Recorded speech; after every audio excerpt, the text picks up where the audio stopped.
So hello, here's the video that I talked about in the last one that I shot, and this is my wife Nancy. Hi. Hi. We've been married for 33 years now? 30, 33? 34. 30, no, we've been together for 34 years, been married for 24 Look at the years. two of us going, huh? Uh-huh, I know. Thinking about it? So I thought this was an interesting topic for a video because I've been into photography about 10 years, very seriously, and it's affected the way we travel and the way we do things, and in one way we get to travel and do things that we maybe normally wouldn't do, but then I'm also working at some of those spots. So you said you had something to say about this trip right here. We're actually in Tabor City, North Carolina at a Jellystone campground. Very right? nice Jellystone campground, Right. by the way. So I'm here doing some photography for them, and yesterday was a Saturday, which is their busiest day, and we rolled in on a Friday night. So how did it affect you yesterday? I didn't see you very much yesterday, as a matter of fact. I saw you in spurts. Right. It was like you had breakfast with us, but then you had to rush out and go and take pictures. Right. And then you came back in. Right. But then you were checking your schedule. Yes. And then you ran back out. So you were constantly watching your watch. Right. Or watching the clock because you were on a schedule, which is not ideal for a vacation. Right. Okay. But I mean, so how has over the years how has that affected us? Well, over the years, you always haven't had something where you were scheduled like this. Right. You really got to schedule a list from someone Right. to tell you what they wanted, and then you had to follow their schedule. Right. Which doesn't typically happen when we go on like a Disney trip or when we go somewhere else, another place. You Right. don't have, it's your schedule, or you're looking at to say like the fireworks at Disney or a parade at Disney or Right. something like that. That's when you start to look at your watch. Right. And then all of us start to look at our watches, which I don't like to do on vacation. I don't want to look at my watch on vacation. I don't want to have to fit something that I want to do in between a parade and fireworks. Like, Uh-huh. I don't want to have to do that, and that's what happens. Well, I think if you're a photographer and you're married or you have a significant other or however you have a partner that you're with or whatever it is, this is an issue, and you've been dealing with this for about 10 years, right? Yeah, I would think so. Yeah. About 10 years. Mm-hmm. And at the beginning I was just taking pictures and not really aware of it, but then I became very aware of it because I wanted to stop here and the family wants to go off and do something, so it really becomes a push and pull of me trying to be creative and this hobby that I love, and also balancing out family It's time. like the movie Up, the dog. All of a sudden, we can be walking, and you will see something that you want to take a picture of, and then you just stop when you're like, wait a second, and then we know wait a second doesn't really mean wait a second. It really means just wait, and then you'll go off and you'll take a picture of something, a clock, or you'll go off and take a picture of a sign. A clock. Well, you do. All right. And then the three of us are just left like, Right. all right, I'm going to go into, and I'll use Disney as a reference. I'm going to go into a store, and we're going to mill around the store. And then you come back in after we've milled around the store that we've been in 57 times. And then we come back out, and we'll walk maybe another 10 yards, and maybe you'll see something else that you want to take a picture of because it caught your eye. Right. Which is a very nice thing, that things catch your eye. You're like, oh, that can make a really nice picture. But then we stop. It's a very stuttered Right. movement. Well, it happened yesterday. Mm-hmm. So it rained yesterday, or actually Friday night when we got here, it rained. And as soon as we got here, we were setting up. This is our RV behind us, by the way. So we got here, set everything up, and the rain had just broke. And right over one of the play structures here that they wanted me to take a photograph of, There was a rainbow. there was a rainbow. Right. And I'm like, oh my God, I have to run so over you there. have a jack in your hand, and you're trying to jack up this RV, and it's like, all right, just go. And you're thinking to yourself, but I can't, just go. And then you ran But across. a rainbow is fleeting, and I know that. It's Right. only going to be there for a few Right, seconds, right. and that's the way the sun rises, sunsets. So one of the ways that I've tried to deal with this over the years, I try to get up before the family gets up, and sometimes I'll stay out later. Then maybe they're tired, and I'll go back out, right? Yes, Yes. that has happened. See ya. Yeah. And we get on the monorail, or we just walk back, and we just meet you back Right. later on. So let me ask you this. So a few years back, and I started traveling with Eric solo just to concentrate on the photography. Do you think that was a better thing for me to do? Has that helped? Yeah, it has. But then when you leave our home, whatever you used to do at home, whether you were driving the kids, now I have to do that too. Right. It So makes it's your like, life at home right, harder. Right, so that's great. I would love to go off to somewhere by myself and go take pictures. But if it, like when I'm shooting for the book or something like that, it's kind of a work, No, it's a no, work thing. yeah, I wasn't going there right. to go on rides and have fun. It was a work environment. Right, but when you leave, then it's like I start looking at my clock at home because I have to get somebody ready to go to school, Right, meet a right. bus, but then I also have to get myself ready to go to work. Right. So I get it. You know, okay. know, Well, all right. we figured it out. No, we figured it have. out. But it's a struggle, and it always is. And I know Eric deals with this also. And there have been times when we've traveled with Eric and his wife Christine and their two daughters, who happen to be the same age as our two daughters. Right, when they were smaller, we used to do Right. a couple of Disney trips. So We've done trips with them. and you and Christine would end up going off on your own, and me and Eric would get caught up in something. Yeah, and then you have to remember too, when you say there's fireworks at 10 o'clock, 10 o'clock doesn't mean we roll up to the fireworks at 5 to 10. That means at 8:45-ish, we've got to go find the perfect spot for you to take a fireworks No, shot. I know, So I know. then it's not really 9 o'clock or 10 o'clock. It's always an hour plus or minus 15 minutes No, it is, I know. of finding that ideal spot.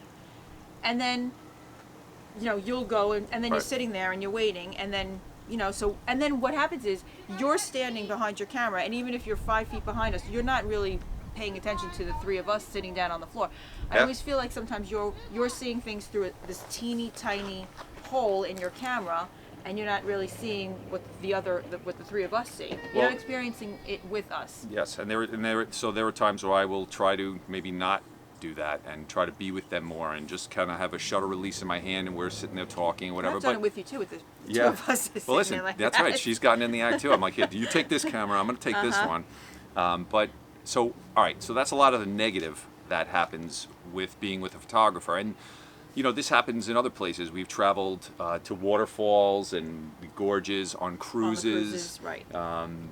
Where any other real like photogenic Lakes, we places? go up to the lake. Yeah, we got go to lakes in Seneca upstate New Lake. York.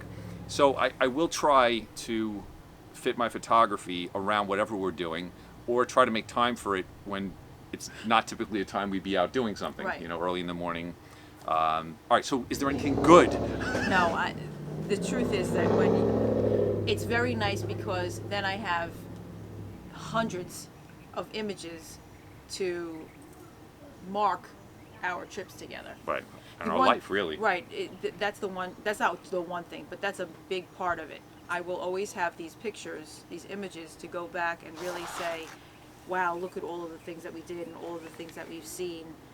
You do catalog everything that we've done. Yeah, I mean, these kids are going to have their Uh-huh. childhood, which I really love. Is that I'll look back through my phone or through a photo album, and now they're getting older, and I have these pictures of when they're little, and they're beautiful, and I'm glad I have them. Right. There are some. That's the upside to it. Especially, I have from every single place we go. You always take your camera with you, and I have beautiful pictures of the landscape where we are, and also pictures of my family where we are. So I have that. I have a lot to choose from. I'm going to go back to a negative, Oh. just for a second, because I just thought of it. Thought of another one. No, only because there's lots of times where you're taking pictures of, say we're here in Tabor City or we're at the lake. You take landscape pictures, you'll take beautiful pictures that are very artistic of the lake, but we're not in it.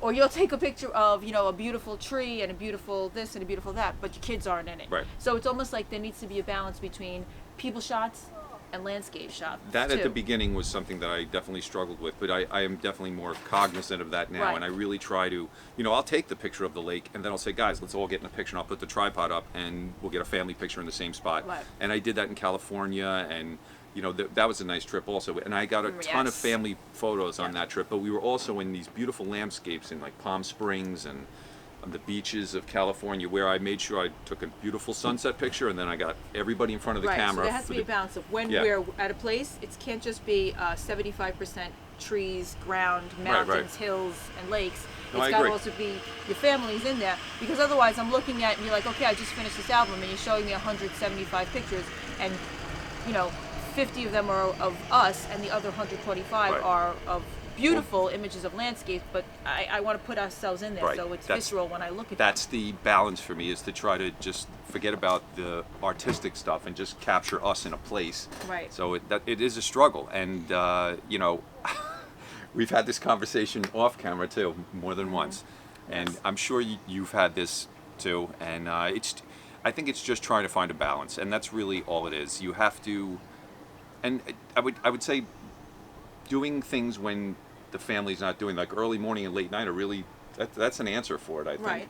You know, and you know, sometimes you got to walk away from a shot that you know you're going to take. You know, I'm or gonna remember you said that. Oh, I want you to remember Sometimes, that. Bill, you just gotta walk away. listen, I I'm gonna remember you said that. yeah, I mean, but it's a struggle, and I know Eric goes through this, and we have other photography friends, and we talk about this, and we message each other about Right. it, and Right. you know, I'm going here with the family, and I'm going to try to scoot out early in the morning, and this is just one of those hobbies that once it gets in you, you start to see the world through a camera lens, and it's hard to not.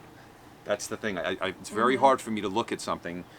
Just over here, there's a beautiful lake off to the side here, and we were driving by in the golf cart, coming back from the laundry place, and the sun. There was a reflection of the campers in the water with the sky, and I'm like, "That's beautiful." And you said, "Go get your camera and try it," but I was hesitant to even suggest that. But because Nancy said to me, I said, "Go get your "Go camera," ahead. I almost wait, and that's true. Sometimes I do wait for you to be like, "Yeah, get the camera for that." Then I'm like, "Okay, I'm gonna go do it." You know. Well, again, everything is a balance. Right. That, you know, if you're gonna run around and you're gonna do this, and you're gonna go take some shots, but then you gotta know, okay, we're gonna meet back at certain point, and then you gotta put the camera away. Right. But I know also, you put the camera away, and then like the rainbow, something catches your eye. Well, that was something like that. I think can't you help understand that, right? You Right. can't help that. Something catches your eye. I get it, but everything can't catch your eye. No, I know That's that. the I thing know. too. You can't be like, you know, it's a bird, it's a plane, it's a, you know, it's a rock. It has to be, you know what I'm saying? Yes. Like it has to be that way. I know what you're saying. Okay. So is there anything else that you think, or is that pretty much?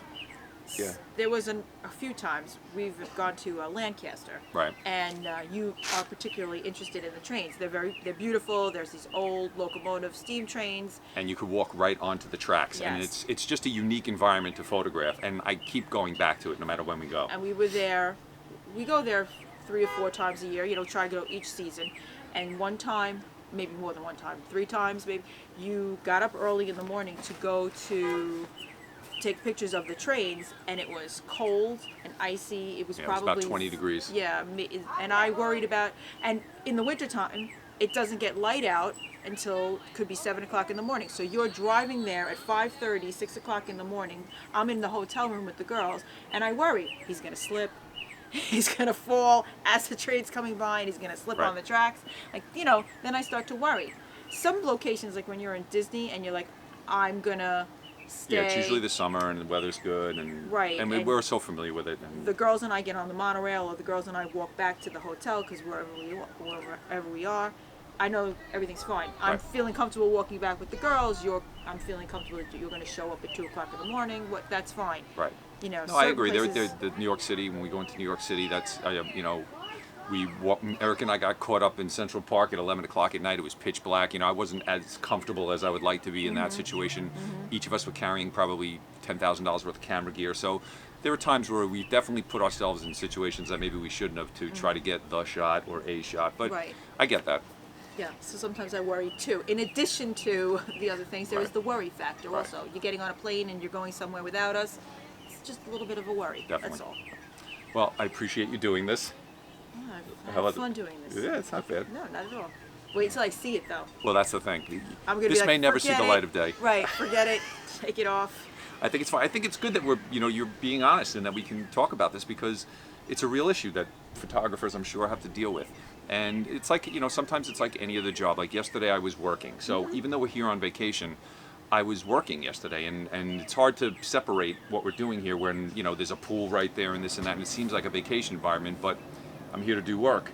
But today we had nothing going on. It's Easter Sunday, and we just kind of chilling out. The weather's not the best today. Although I see some blue skies Yeah, here and hopefully. But so that's the trade-off. So that's it. Thank you for watching. Thank you for doing this. there. You're very welcome. Okay. If you like the channel, please subscribe. Give a thumbs up if you like the video. And I'll see you in the next one.